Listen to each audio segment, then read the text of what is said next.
Hi there. I'm Aileen. My dad screamed at me, called me ungrateful, and told me to get out and not come back. So I left. But what if I told you? That wasn't even the worst part. What if I told you I'd spent years quietly paying their bills, only to find out they were stealing behind my back? That my own mother faked being sick just to get a few $100s more out of me? That my brother trashed my car, and they all said I should just let it go? Yeah. You think getting kicked out was the end? It was just the beginning. I stepped inside with 2 grocery bags cutting into my fingers, the cold still clinging to my coat. The air in the house wasn't warm. It never was. Not in temperature, not in spirit. Travis was on the couch like always, eyes glued to his game controller, not even a glance in my direction.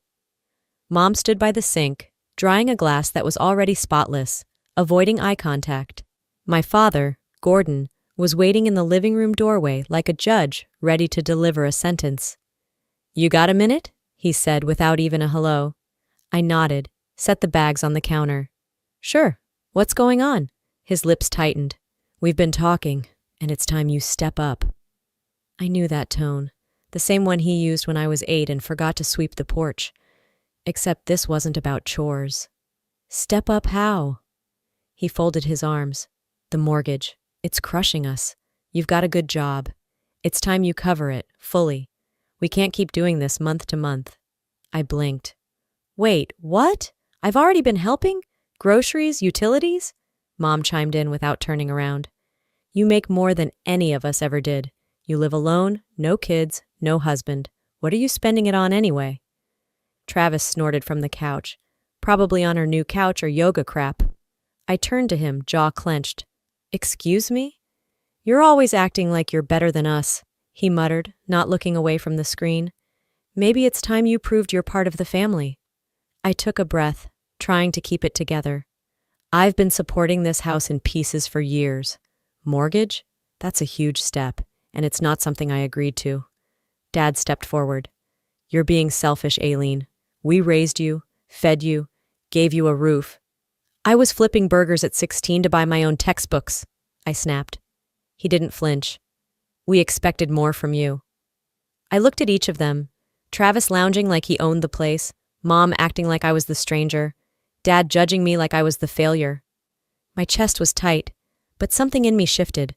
I'd carried their weight for years, quietly, out of guilt, out of duty, but now they wanted my spine too. "No," I said simply. "What do you mean, no?" Dad's voice rose. "I'm not taking over the mortgage." There was a pause, then his face turned red. "You ungrateful little brat, get out, and don't come back." The room went still. I looked at him, then at Mom, her face unreadable, and Travis, still pretending I didn't exist. I didn't cry, I didn't yell. I just grabbed my bag, turned, and walked out. The front door closed behind me like a judge's gavel. Cold air hit my face, but I welcomed it. He said I wasn't welcome anymore, but in that moment, I realized I'd never truly been. By the time I got back to my apartment, the sky had turned an ugly slate. I didn't turn on the lights, I didn't take off my coat. I just sank into the couch and stared at nothing while the silence settled thick around me. The grocery bags were still in the car. I couldn't care less. Let the milk spoil. Let the eggs freeze. I wasn't crying. I hadn't since my 20s. The ache didn't come out in tears. It sat in my jaw, in my fists, in the throbbing vein at my temple. My father's words kept replaying like a broken voicemail. "Ungrateful. Don't come back." Ungrateful. The word gnawed at something deep inside me. For years I paid the light bills when they couldn't. Covered the heating bill one winter when the furnace went out. Paid for Travis's rent after he got evicted. Not once, but twice. Never a thank you. Just silence. Or worse, expectation. Marla used to call it helping your family, but it never went both ways. They never once asked how I was doing. Not after my breakup. Not after I got laid off that one year. All they cared about was what I could provide. Like the time the mortgage hit 3 months behind. I paid it, quietly, so they wouldn't lose the house. No fanfare. No recognition. I wasn't doing it for praise, but I didn't expect to be treated like a burden either. And then there was that day in 2021. I'd refused to lie on a reference for Travis. He was applying for a management job he had no business landing. That same night, Gordon followed me into the garage. He stood there, arms crossed, said, "If you can't back up your brother, don't expect a piece of this house when I die." It wasn't even subtle. "You mean the house I've been helping you keep?" I asked. He didn't blink. Family loyalty isn't transactional. I remember choking on that. Loyalty? I'd been breaking my back to keep them afloat, and he was standing there like a king, threatening to erase me over one honest decision. I didn't speak for 2 weeks after that. Not out of fear, out of exhaustion. Tonight, as I sat in the dark, that memory came roaring back. The cold words, the shrug of entitlement. He threatened to cut me off, but all I ever wanted was to cut free. I didn't sleep much after that night. The next few days passed in a strange sort of haze. Work, coffee, a few half-eaten meals. My phone stayed silent, like everyone in that house had collectively agreed I no longer existed. That part was fine. I preferred the quiet over fake apologies.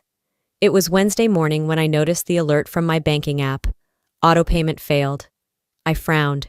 It was for the monthly transfer I used to send to my dad's account, the one labeled mortgage support. I had paused it after getting kicked out, but something about seeing the notification stirred something in me. I sat at my desk, half distracted from my spreadsheets, and opened the folder where I used to keep all the payment confirmations. The dates lined up, amounts steady. I had done my part, every single month. On my lunch break, I stepped outside and found a quiet bench in the office courtyard. I tapped in the number to the mortgage provider. Just curiosity, I told myself, just to confirm it was still being covered without me. A woman named Tanya picked up, polite and scripted. I gave her the address, said I used to help make payments. She pulled up the record. There was a pause. "I'm seeing multiple missed payments," she said gently. "Looks like the account has been delinquent for nearly 8 months. 8 months. I blinked. "I'm sorry, that can't be right. I sent money every month, thousands, directly to my father." She cleared her throat. "We've received partial amounts a couple of times, but nothing consistent. And not under your name." I didn't respond. My hands felt cold, even in the sunlight. I stared ahead at nothing, hearing the buzzing in my ears grow louder. They hadn't paid. Not with the money I sent, not once. They lied. They looked me in the face every Sunday, complained about bills, begged for help, and never said a word about being months behind. They took what I gave and used it for… what? I didn't even want to guess. I hung up. Back in the office stairwell, I stared at the wall for a long time. Everything they'd said, about helping the family, about doing my part, it was never about keeping the lights on or saving the house. They didn't just take my money, they gambled with my trust. Now it's my turn. That night I couldn't stop pacing. The apartment lights were off, but the glow from the street lamps outside painted long shadows across the floor. I needed quiet, stillness, but none of it came. Then my phone buzzed. Mom, 2 missed calls. I stared at the screen until it dimmed. She hadn't called since the night Dad screamed at me to leave. Now suddenly she remembered I existed? I didn't call back, didn't even open the voicemail. But that name, glowing on the screen, pulled me back to something I thought I'd buried. It was last fall, October, I think. I was at the office scrambling to finish a project when my phone rang. Marla's voice trembled on the other end. "I collapsed," she whispered. "I was alone in the bathroom for hours. I couldn't move. I'm scared, honey." I dropped everything, cleared my afternoon meetings, booked the earliest train back to Medford, sat the whole ride with my chest in knots, imagining her unconscious on the tile, cold and helpless. I reached the house, breathless, heart pounding. She was in the living room, on the couch, eating crackers and watching game shows. Her face lit up like I'd just brought her a birthday cake. "Oh, honey, you got here fast. I'm feeling a little better now. Can we talk about that loan I mentioned?" I didn't even sit down. My body just locked. "You told me you collapsed," I said. She waved her hand. "I did, for a little bit, but I just needed you to come. You've been so distant."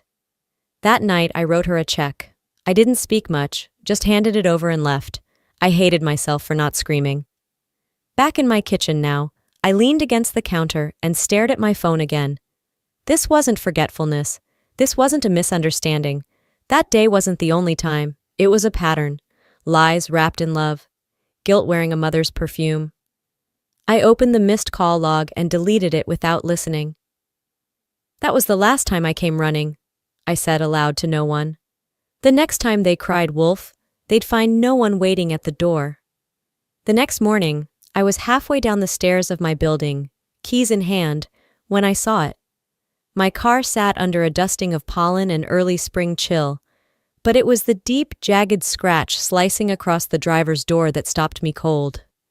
One side mirror hung limp, cracked in two like it had been kicked. The vandal didn't even try to hide it. It was personal, precise.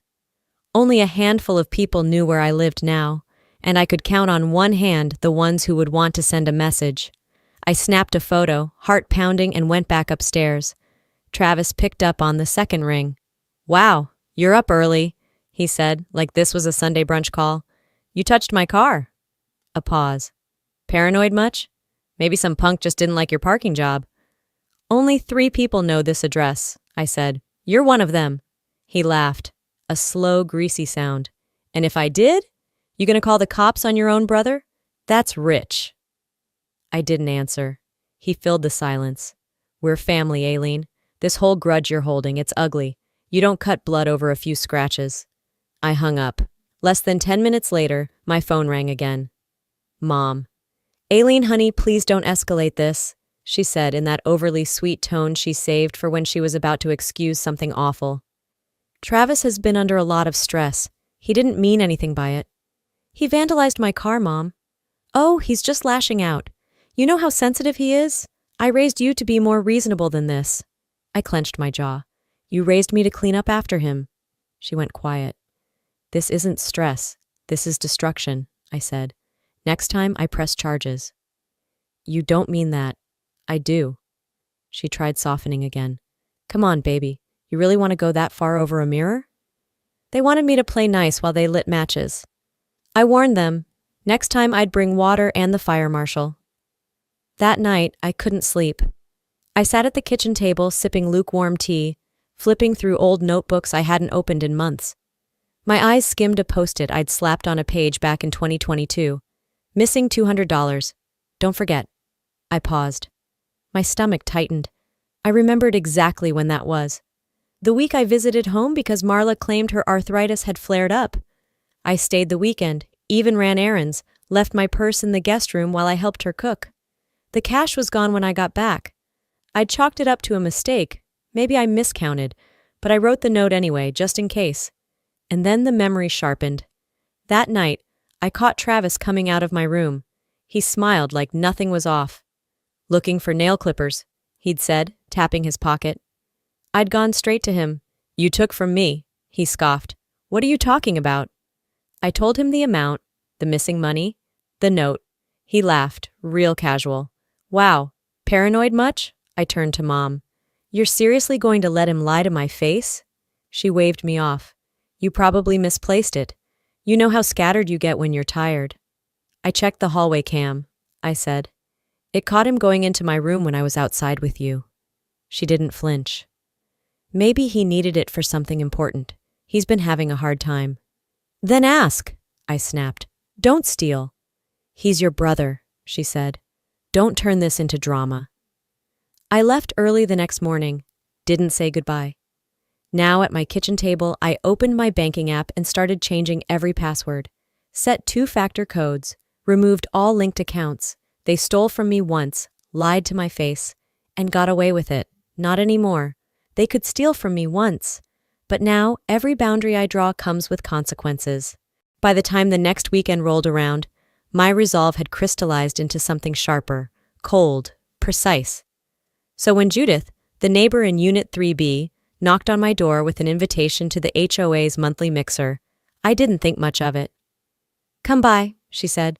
"Light snacks, a few announcements, nothing heavy." I figured small talk and cheap wine might distract me. What I didn't expect was to walk into the community clubhouse and see my father standing at the front of the room, flipping through stapled papers like he was about to deliver a sermon. I froze mid-step. He didn't see me yet. Marla sat beside him, pretending to be modest with her eyes downcast and a faux shy smile. Travis leaned against the back wall, arms crossed, face unreadable. I thought about walking out, but Judith had already waved me in, smiling like she was proud to have dragged me there, so I stayed. The meeting opened with routine announcements, parking rules, landscaping updates. I stood near the back, arms folded, but then the mic passed to Gordon and everything changed. "I hate to bring up personal matters," he began, his voice rehearsed and dripping with pity. "But I think this community deserves transparency, especially when someone among us has taken advantage of trust, of family, and of kindness." Heads turned, my stomach clenched. "I have a daughter," he continued, "who many of you know. She's decided that family obligations don't matter anymore, that leaving her ill mother and struggling brother behind is justified if it helps her keep her hands clean. Some even say she took money meant for her brother's treatment, and never looked back." Gasps, whispers. My face burned, but I didn't flinch. Marla pressed a tissue to her nose like she was trying not to cry. Travis smirked. He looked at me then, daring me to explode. I didn't move, didn't shout, didn't give them the performance they were baiting. Instead, I took 3 slow steps forward. The room quieted like someone had cut the audio.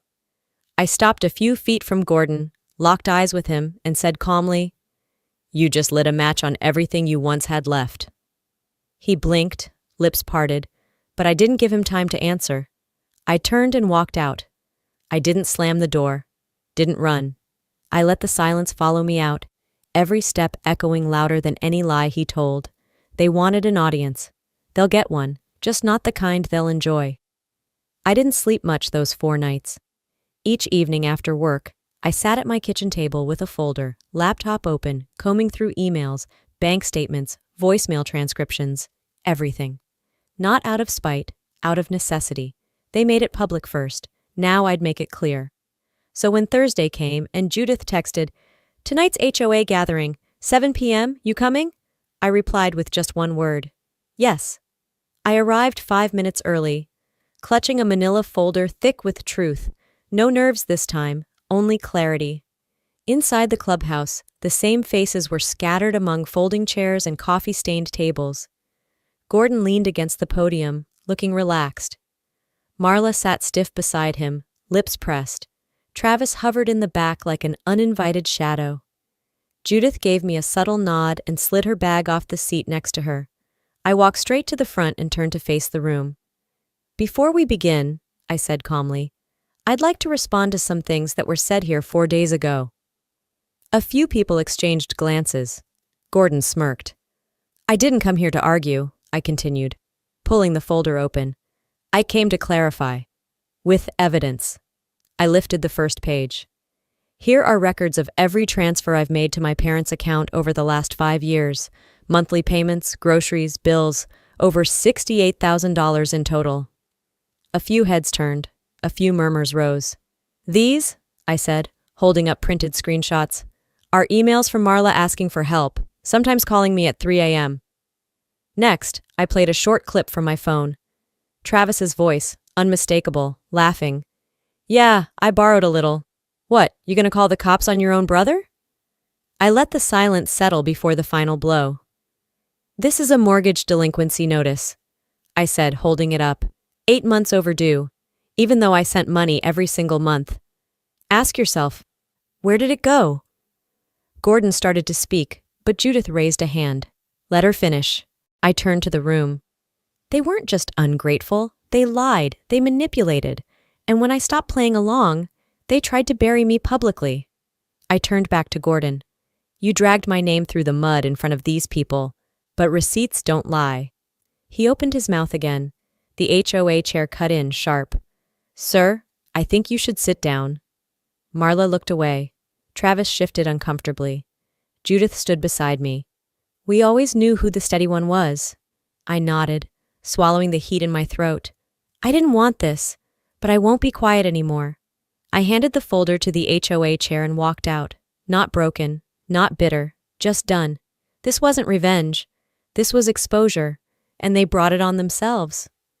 The clubhouse door clicked shut behind me, and for the first time in months, I didn't feel like I had to look over my shoulder.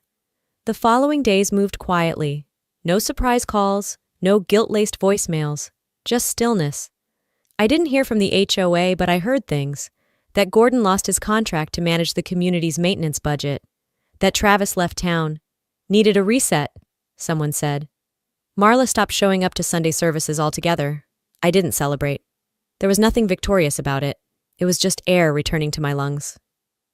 One Sunday morning, I slept in with the windows cracked open, the breeze making the blinds sway. My phone didn't ring. No alarms, no demands. I made eggs, ate them slow. Sipped coffee like time wasn't chasing me anymore. Later that afternoon, I walked to the old park near Charles River, the same place I'd go as a teenager when home felt too small and too loud. There I sat on a bench under a wide maple, watching ducks chase each other on the water. A little girl ran circles around her father while he held out a juice pouch. I smiled. Not at them, but at the feeling that nothing in this moment belonged to anyone but me. I didn't bring a phone. No planner, no noise, just myself. When the sun began to dip, I strolled back home. My feet moved slowly, but not out of fatigue, out of comfort. Peace wasn't something I fought for anymore. It just arrived. Back at my apartment, I powered up my laptop to check emails. Near the bottom of my inbox, there it was. One unread message. Subject, "We're sorry." From Marla. I hovered for a beat, then clicked. The message wasn't long. A few lines. The kind of apology that tries to say, "Let's forget," without ever saying, "I was wrong." I read it once, then again. And I archived it. No reply needed. I leaned back, looked around my quiet apartment and whispered, more to myself than anyone else, "I forgive you, but from here, I live for me." Healing isn't loud. Sometimes it just sounds like your own footsteps, walking away for good. Looking back now, I don't carry hate in my chest. I carry clarity. For years I thought family meant sacrifice without boundaries. That love had to be earned through silence, through doing more, giving more, hurting quietly. But that's not love. That's control wearing a familiar face. If there's one thing I've learned, it's this. You can love your family and still say no. You can care deeply and still walk away when your peace is the price. Sometimes the most powerful thing you can do is choose yourself. To anyone out there who feels like they owe their soul just to stay accepted, you don't. Your worth is not measured by what you tolerate. Now, I want to hear from you. Have you ever had to walk away from someone you love to finally breathe? What did freedom look like for you? Let's talk in the comments. If this story hit home for you, leave a 1 in the comments. Or tell me where you're watching from. And if it didn't quite land with you, I want to know why. Let's learn together. And hey, if you made it this far, maybe it's time we stay connected. Subscribe for more real stories like this. Stories that dig deep, make us think, and remind us we're not alone. Thanks for listening. Till the next one.